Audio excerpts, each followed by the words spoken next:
Well, Emily, I got to ask you something. My name's William. This is a reality show called Ridin with Willy. It's a podcast that comes out every week. Uh-huh. I've been interviewing you for my show. Am I allowed to use your story in my podcast? You should definitely use That's my a great story. You Are might have you? to be a two-parter. There was so much information there. Wow. It's time for another podcast episode of Riding with Willy, the Nashville Be Careful What You Share in a Rideshare reality podcast. The conversations are always candid, some hysterical, some poignant, and always amazing. And while the participants don't know initially they are being recorded, each has given permission to use their interviews in this podcast. So buckle up and let's join Willy on this rolling rideshare ride around Nashville reality podcast. Here for bachelorette party, birthday, business. Neither, just for fun. Meeting a couple friends down here for a couple days, and then Chattanooga for a couple days. And What you do in Chattanooga? well, we met some girlfriends in Mexico a couple months ago, and they live in Chattanooga, so we're gonna go visit them. Interesting. Yeah. So, don't know what to expect. Where'd you come in from? I've been in St. Thomas for the past week. And Oh, you're on a holiday. I know, it's one after another. And so I was Traveling light. That's the lightest female suitcase I think I've ever picked up. And it's only a carry-on. I think it gets lighter and lighter everywhere I go. Like, I don't know how, but yeah, I travel so much that I used to be an overpacker, and I still actually I'm back. That was the lightest Yeah. That, carry-on that and I've now ever picked I was up. in St. Thomas for a week, and that's Well, all you don't I need, got. what do you need? A bathing suit and some Right? shorts. Some shorts, that's about it. Well, I planned on going home, which is Fort Worth, for 2 days, and then repacking and coming here. But So, yeah, I was like, I'll stay in St. Thomas for a couple more days, and then I can just shop here. what kind of work do you do? I have a cleaning business back home. All right. So I have some girls who work for me. So it's really given me just the time freedom, financial freedom to do this. Good for you. What's your company called? In the Details Cleaning Co. All right. And what city is this? Fort Worth. All right. Yeah. So you must be doing real well. Yeah, Good for you. I'm doing pretty all right. I like your name. It sounds presidential. Thank you. Emily Allison Gambill. That's, three names. Boom, boom, boom. You didn't mess I around. didn't play around. You're gonna never No, play you're out. Emily Allison Gambill. Yeah. And you own a clinic. You are a woman on the rise. Yeah. Yeah, I just started another little business to see if I like it or not. What is that? Fun. It's kind of like an event planning business. That's where I think it's going to turn into, because I got like my first event the other day, which I'm not an event planner, but I fake it till you make it type of thing. But it's like I put together like luxury picnics. So like I'll show you because no one really knows what they are. So like I set all that up. They might So do you have work them with a here. caterer? You work with a restaurant? Or you work with a... So I work with small businesses. Okay, so you create these baskets. Yeah, so you have a package, which is everything you saw in that picture. That's like your standard. I set everything up. I bring everything you come and it's all set up for you. So you grab the basket and you go to your destination. Pretty much. And then if they want to add on like food, then I outsource that. If they want to add on like a charcuterie board, my sister-in-law does that. If they want to add on flowers, I have a florist. So like, but I try to use all small businesses so we can all help each other. What a great together. idea. Yeah. So that's been fun. It's like a seasonal thing. And what are you going to call that? That's called Posh Picnics. Posh Picnics. So I might end up changing the name if it goes into event planning, which I feel like it will go that way. Picnics don't have to be outdoors. It could be year-round. I do offer indoor picnics too, which Yeah. are a hit, especially You do the during- hot chocolates and the wines and the... Yeah. Yeah. So like my indoor package it's a little different. You get like the hot chocolate add-on. I bought a popcorn machine with kernels and it. How You cool. make your own popcorn, like movie night. So that's what's fun. That really took off. Like I started it in the winter when I knew it was going to be dead.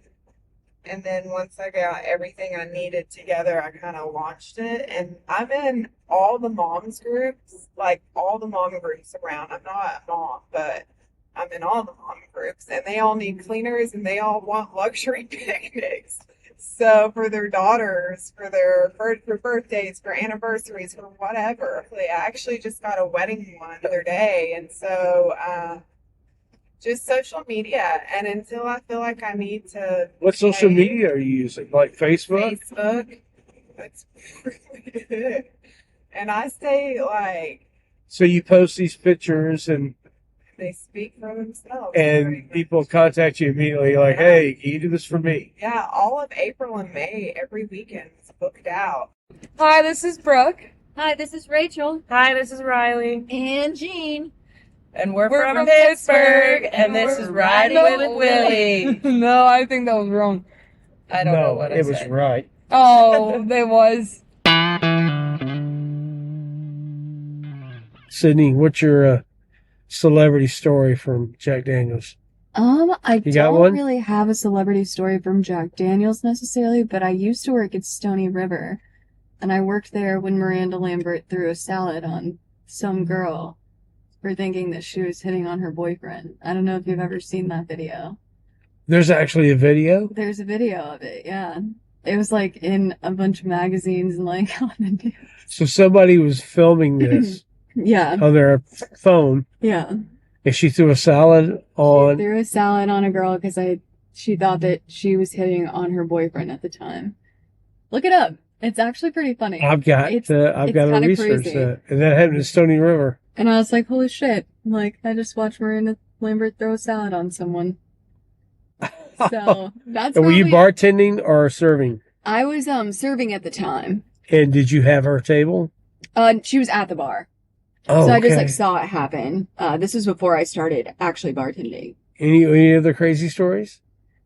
I'm trying to think. I've served Dierks Bentley a bunch. I hear he's a really nice guy. He is really nice. I've served Brantley Gilbert. He's really nice too. Even though now he's famous, like he's still super nice. Oh, I'm sure he is. And he always would get the same thing and would buy all his friends dinner. And so Can I ask you this question? I ask bartenders and servers. Best tip you ever got? $500. Yeah, and do you remember who gave it to you? I took a picture of it. It was a guy that he was a regular at the bar, and he came in about 5 minutes before we closed one night, and I just got my ass handed to me all night. And so I was really kind of pissed off that he came in. But he came in, he was like, I promise I'll be quick. And then we just kind of got to talking and whatnot, and he was like, oh. So he came in sort of at the end of your shift. Yeah, he came in 5 And minutes you're before like, we closed. yeah, okay. And Yeah. and it's a steakhouse, so it's like it's a meal that's gonna take a hot second to, make and eat and whatnot. And so I was kind of annoyed, but then we got to talking, and I talked to him before because, like I said, he was a regular, but like we'd never had like really in-depth conversation or anything. And he left me $500 on a $60 tab. That's a note to all servers everywhere. You just never know. I know, it's true. And I'm glad, like, I reeled it in and, like, was kind of, like, take a deep breath, take a second, like, don't be rude. Like, you can still do all your closing stuff while this guy eats, like, everything's fine. Good for you. And That's so- good advice, Sydney.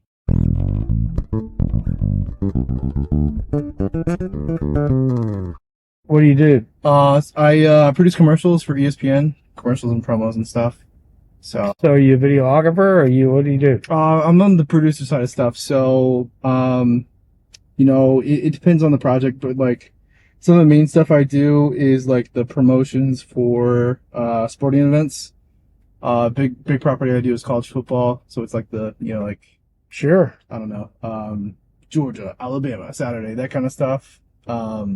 SEC work? No, everything for ESPN. Any of the major games. Yeah, any of the big games. And you're a producer, so you sit in the truck and produce, or So I used to do the live stuff. That's like live event production.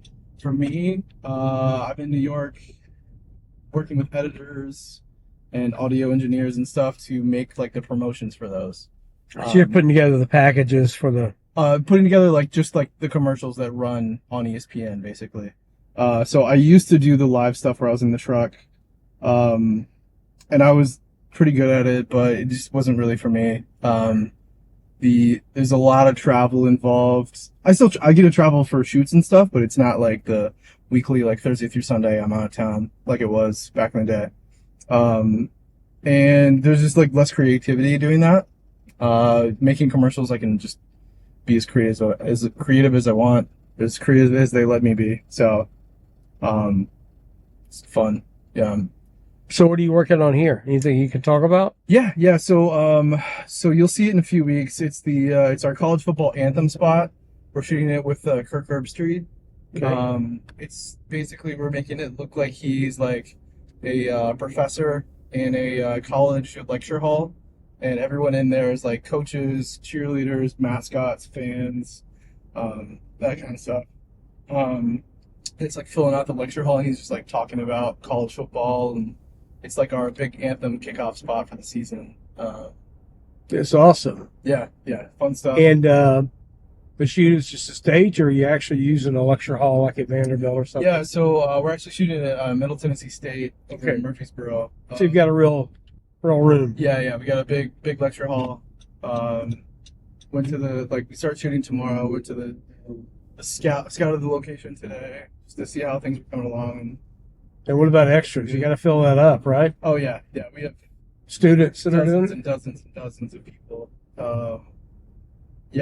There was like a big like extra casting call here in the city, so it's it's gonna be a big production, a lot of people there. But And your name is Cameron Gross. Gross? Yeah, Gross. How long you been with the ESPN? Since 2014, I started doing like the live production stuff. That You're young. wasn't really for me. I'm 33. Yeah. This was my first job out of school, but was doing that production stuff for about 4 years, and then moved to New York to start doing the commercial stuff. Good for you. Where'd you get your degree? UNC Charlotte, pretty normal school. I have a communications degree, film minor, but just I met the right people at the right times and took advantage of my opportunities. I'm super lucky. Every day is a dream. My job. It's busy. It's stressful. So you're doing what you want to do. Yeah, That's a great gig. 100%. Yeah. What's the most exciting thing about working at ESPN? We go to like live events, like big live events, like within that champ. The ESPYs.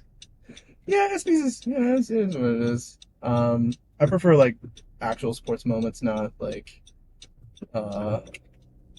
scripted award Sure. shows. I could care less about like the red carpet stuff. I like being at like big, exciting sporting events. And who's your teams?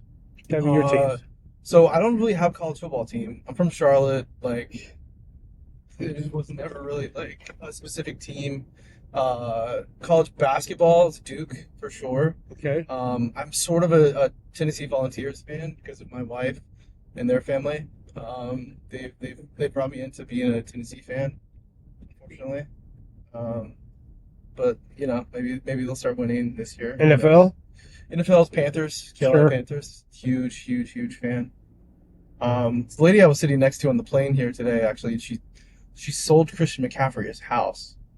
And I was like, wow. And then I was like, I guess I believe you. And then she started showing me pictures of him like building the house, and like that house, like it went viral when he bought it because it was like the biggest like house purchase in North Carolina history or something like that. Hi, this is Erica from Portland, Oregon. And this is Kelly from Huntsville, Alabama. And you're riding with Willy.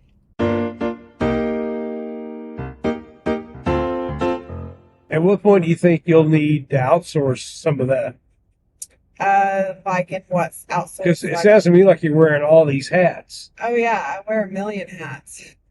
I can handle a lot, so I think, especially if I travel, then it like helps me manage like the stress and like, oh, I'm on travel, like I'm traveling, so I can do some work. But I don't know, there probably will come a time where like the cleaning business, because I used to have someone who managed it. I lived in Australia for 5 years and I had my business in Texas. Where are you from? From Fort Worth. And you got to live in Australia for 5 years? You loved living in Australia? Yeah, I loved it. What was that like? A dream. I lived on the East Coast, so I lived in Sydney. Okay. And Not a bad area to live. yeah, not bad at all. And I only planned on staying a year and just doing a little bit of traveling and then coming home. And 4.5 years later, kind of ran out of visa options and was like, oh, I guess it's time for me to come You're home. so young.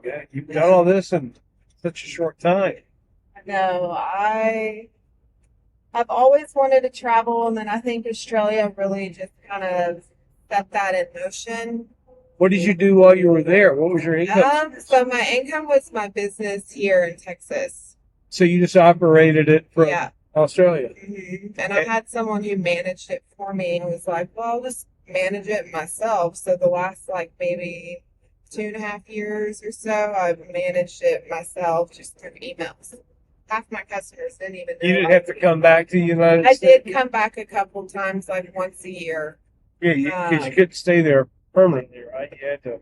I could stay there permanently as long as I had a visa that allowed that, but I came back once a year. Usually, one, I had to switch visas, so you have to leave the country, but you don't have to go to your home country. But I just wanted to come home, and then my sister got married, and then we had a family vacation, and maybe that's all I think I came home 3 times. But every time I came home for those things, it was perfect timing for my business because I Wow, you were able to handle payroll and billing and. Mm-hmm.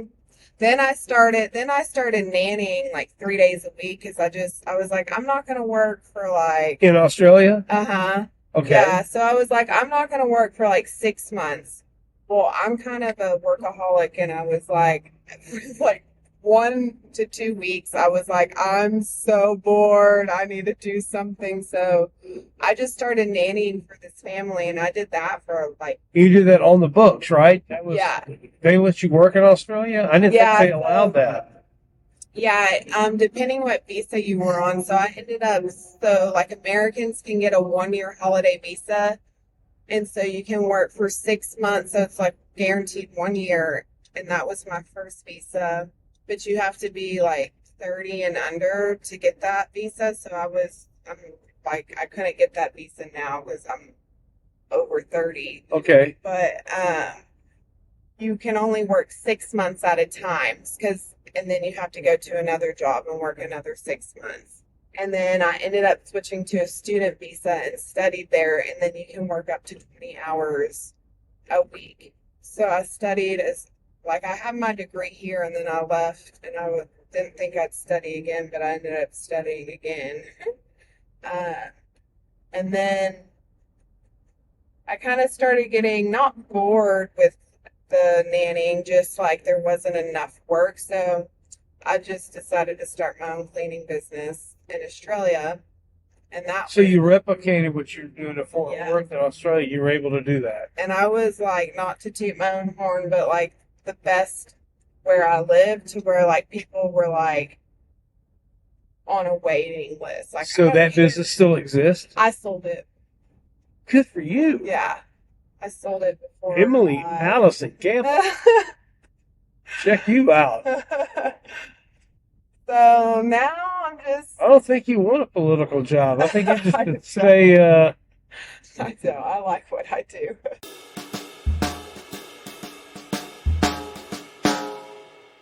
You work here? Yes, sir. Awesome. Busy here this week, huh? Yeah, this week. Hotel's full, isn't it? Full This convention. people. Yeah. So what do you do here at the hotel? I'm a cook. So I cook people foods. Nice. What, for a particular restaurant or just for the catering department or what? Restaurant. So I work in Jack Daniels. Oh, nice. So I cook in Jack Daniels. Sometimes I be all over the hotel. They keep you pretty busy here, don't they? Oh, yeah. How long you been cooking? I've been cooking since I was like 3 years old. 3? 3, yeah. I was young. What'd you make, Hot Pockets? What Nah, what were you cooking at 3? cooking at 3 years old. Still in school. So You're in culinary school? yes, sir. Or just regular high school? Or what? What do you do? I'm in regular high school, so Okay. And what do you do at Jack Daniels? What, you a line cook? You line cook. So sometimes I come in, prep Uh-huh. it up for them, and then so I prep today, and I grilled all day. Then Oh, you grilled too, huh? So you made some steaks and chicken? steaks, chicken, pasta, anything we got on that menu, I make it. So you know that menu pretty good, huh? But yes, sir. What's your favorite thing on the menu? Favorite thing is steaks. Yeah? 'Cause I'm the only person to get the people steak how they want it. You get the temp right, don't you? Get it right, get it everything perfect. How old are you? I'm 17. Awesome. So you're going to be a senior this year? Yes, sir. Good for you. And then what do you want to do? Cooking is my backup. Okay. I do sports, so if I don't make any sports, I got cooking to fall back. What do you play? I play football, And which high school? but Gavin High. All right. Just around the corner from me.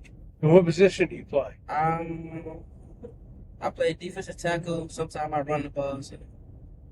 Oh, they'll let you carry the rock, huh? Yes, sir. You like that? Oh, pretty much. I played all different positions in middle school, quarterback, all different things. Have you got any scouts looking at you for a scholarship? I hope so. Yeah. Where would you like to play? I like to play closer to home, so like Tennessee University, Kentucky. Okay. But if I get a scholarship out of town, like Georgia or something like that, Oh, you wouldn't mind playing for Kirby Smart, would you? I mind playing. Yeah. You know, I'm a Bulldog. So that'd be fine with me. I love them Bulldogs. It's the hometown because I'm from Georgia, so Yeah, that's my team. I'm from Georgia, too. What part of Georgia did you grow up it's in? like below Atlanta, so Eastern Georgia. Yeah. Yeah, I'm born and raised there. Moved up here. So what's your favorite position to play? My favorite position to play, it depends how we start the game. If we start the game off right, it's running back. Okay. But I also like defensive tackles. You like stuffing that run. Yeah. Last season, we made the playoff. It didn't end how we wanted. It was this way. One touchdown to win the game. So this year, we're working hard to get back to the playoffs. Okay. You just missed it by a touchdown, you're saying? My touchdown. Oh. So you're working, Working. practicing, about to be going to school. This is Gordle, And this is Carrie, and we're from Calgary, Alberta, Canada. and we're riding with Willy.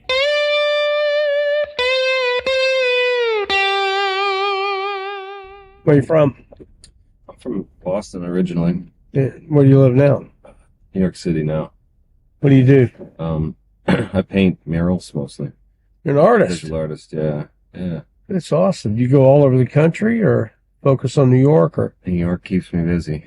I'd like to start branching out to other cities soon. And who hires you? The owners of buildings, the city, or? Usually it's a mix. I do some commercial projects, work with one architect in particular who's brought me onto a whole bunch of different commercial projects.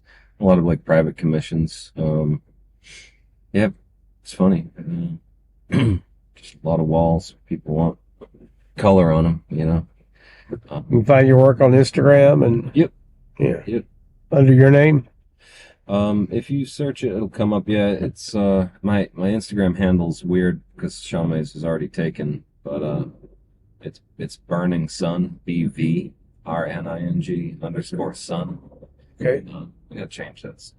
Gotta find An easier one that you don't have to explain. Yeah, exactly. Thought it was that was good at the time, but.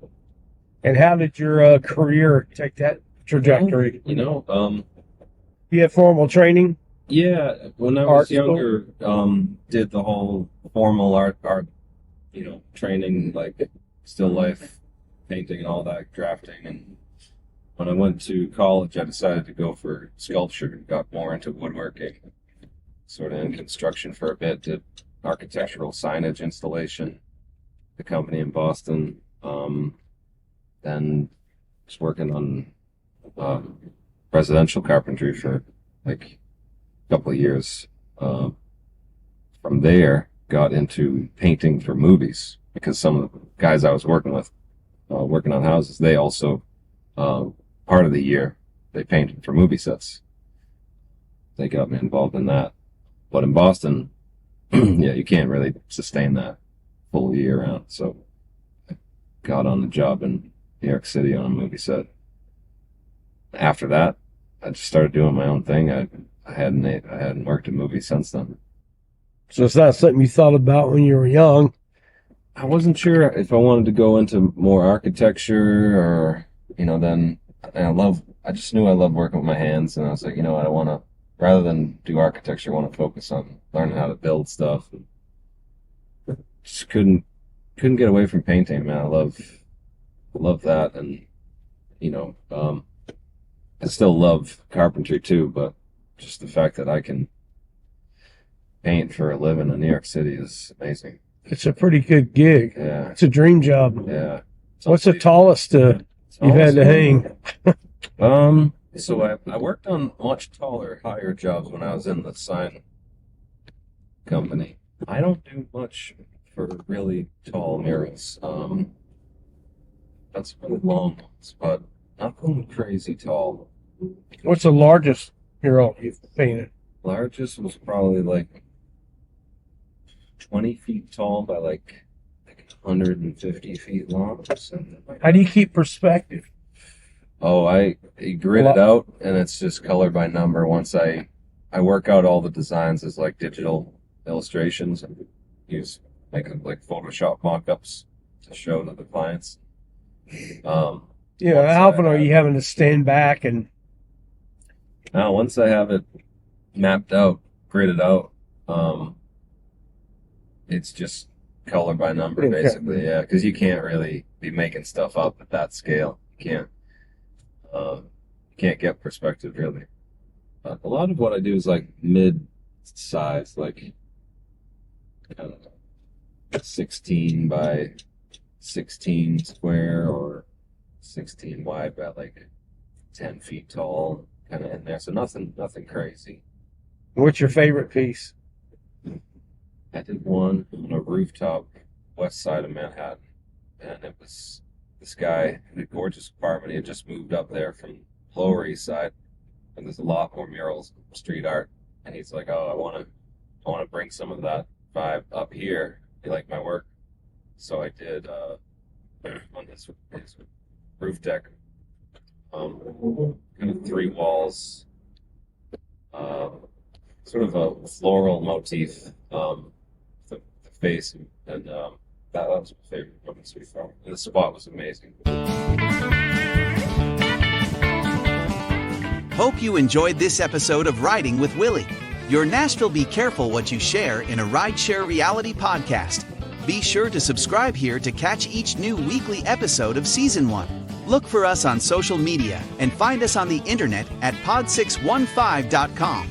Click on the Riding with Willy link for show notes and more information. Remember, all of the passengers in this show have given their permission to be featured. As always, thanks for listening.